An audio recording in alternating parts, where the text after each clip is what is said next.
pada video kali ini, kita akan mempelajari tentang perangkat desa dan kelurahan.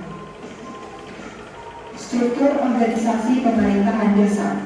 Pada bagian struktur organisasi pemerintahan desa, kepala desa menempati posisi jabatan pemerintahan tertinggi, setara dengan Badan Permusyawaratan Desa atau BPD.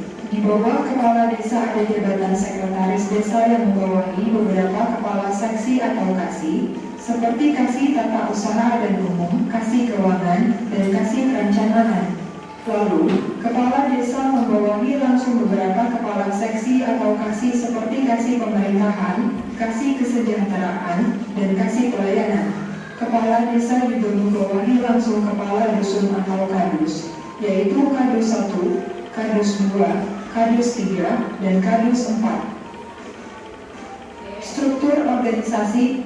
Kita bahas dulu ya. Jadi struktur organisasi yang ada di desa. Jadi bisa kalian lihat. Jadi posisi tertinggi itu adalah apa? Kepala desa. Dan kepala desa itu membawahi ini, yang di bawahnya ada kasih pemerintahan, kasih kesejahteraan, dan juga kasih pelayanan. Kemudian ada juga sekretaris desa. Nah, ini semua itu membantu siapa? Membantu kepala desa. Kemudian sekretaris desa itu juga ada kasih jaga keuangan dan juga kasih kemudian yang paling bawah sendiri ada kadus, itu kepala dusun. Ada kepala dusun 1, 2, 3, dan seterusnya. Lanjut ya. 4. Struktur organisasi kelurahan.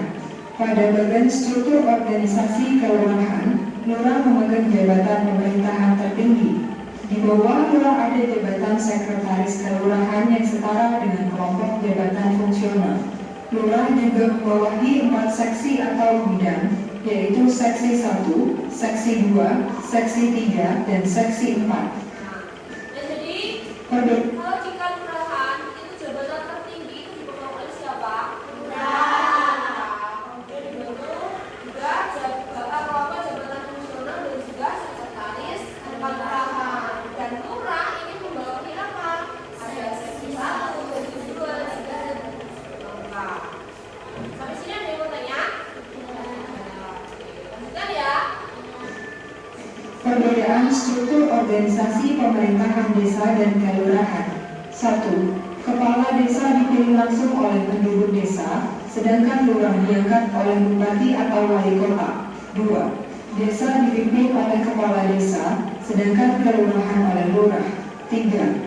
Desa memiliki kepala dusun, sedangkan kelurahan memiliki kepala saksi. 4. Kinerja kepala desa diawasi oleh Badan Pengawasan Desa atau BPD, sedangkan lurah bertanggung jawab kepada camat. 5. Kelurahan memiliki kelompok jabatan fungsional, sedangkan desa memiliki kepala saksi. Nah, jadi ini perbedaannya ya. Kalau kepala desa itu dipilih oleh siapa? Oleh penduduk desa, sedangkan lurah itu diangkat oleh bupati atau wali kota. Kepala desa dipimpin oleh kepala desa, sedangkan di kelurahan dipimpin oleh lurah. Desa dipanggil Pak Lurah gitu ya. Kemudian desa itu memiliki apa? Kepala dusun. Tapi kalau kelurahan memiliki kepala seksi. Dan kemudian kinerja kepala desa itu diawasi yang namanya BPD. Apa itu BPD?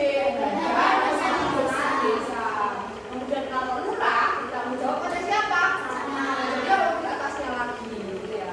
Biasanya kalau camat itu tugasnya di mana? Di kantor apa sih?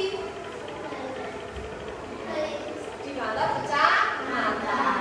Kemudian kalau kelurahan itu memiliki kelompok jabatan fungsional, sedangkan desa itu hanya memiliki kepala seksi. Persamaan struktur organisasi pemerintahan desa dan kelurahan. 1. Desa dan kelurahan sama-sama termasuk ke dalam perangkat pemerintahan daerah. 2. Kepala desa dan lurah memiliki sekretaris. Nah, jadi ini persamaan antara struktur organisasi desa dan kelurahan. Kalau desa dan kelurahan itu sama-sama termasuk apa? Perangkat pemerintah daerah ya. Kemudian kalau yang kedua itu kepala desa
kece. Pernahkah kalian berpikir kenapa kita semua dari Sabang sampai Merauke tetap disebut satu negara, yaitu Indonesia?